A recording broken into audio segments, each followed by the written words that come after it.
Andrzej DUDA, President of the Republic of Poland. With all due respect, Kirsten, with all due respect, Watergate, Rick. with all due respect, Kirsten, what you all have been arguing since we've been on the show is possible. And we have a pleasure to have with us today President of Warsaw, Mr. Rafał TRZASKOWSKI. Now, we've heard Mr. Clegg and the sort of language he's used, for example, about that new political grouping in which you sit with the Conservatives.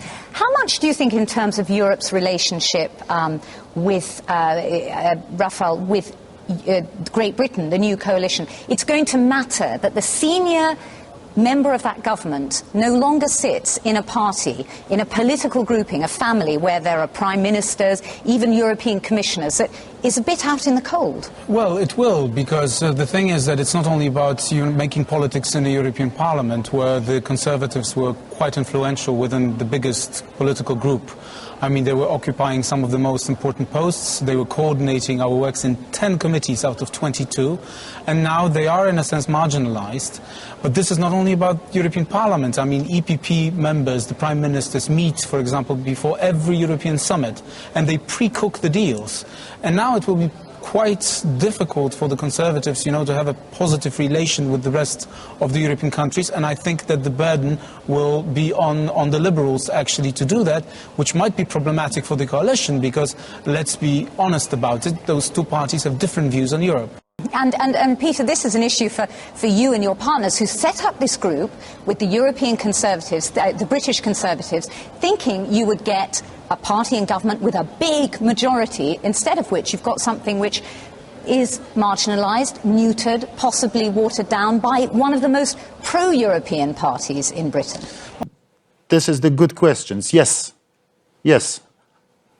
I can say in the most of these matters, issues, we share the same point of view.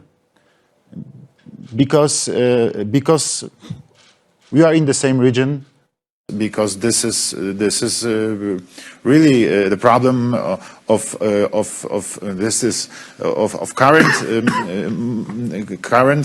current days and also especially the problem of the future. Our security systems for that threat. I'll say first of all, I'd say one thing, that when the internal vote was taken within the Conservatives working in the European Parliament who really know how this institution works and how the European works, an immense majority of them voted to stay within the EPP, so actually they are aware of the problems that it will create.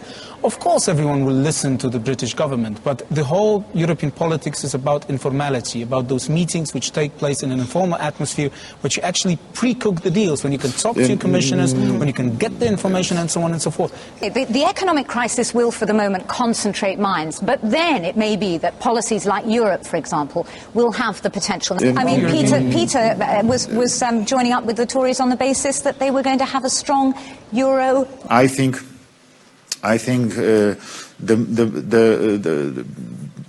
this is, and probably this is the main question of future. So you have to compromise. Yes. That is the nature of a coalition treaty. On a positive note, when it comes to this new British government, I think that if it were only the Conservative government, they would have had a huge problem with European policy, because the party has its own policy which is in a sense a little bit counterproductive.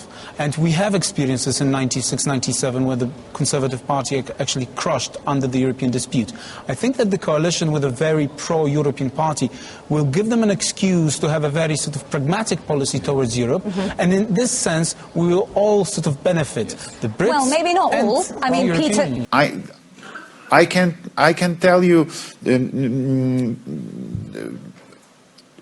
very this is my own experience. Yes, so I remember these days when we were behind the Iron Curtain. Yes, and NATO was our dream. Yes. Now, do you think that's going too far?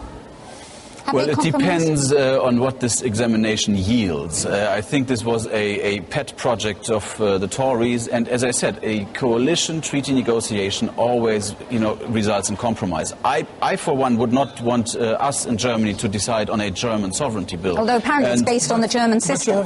No, But- we Oh, you touched a very, very, very important problem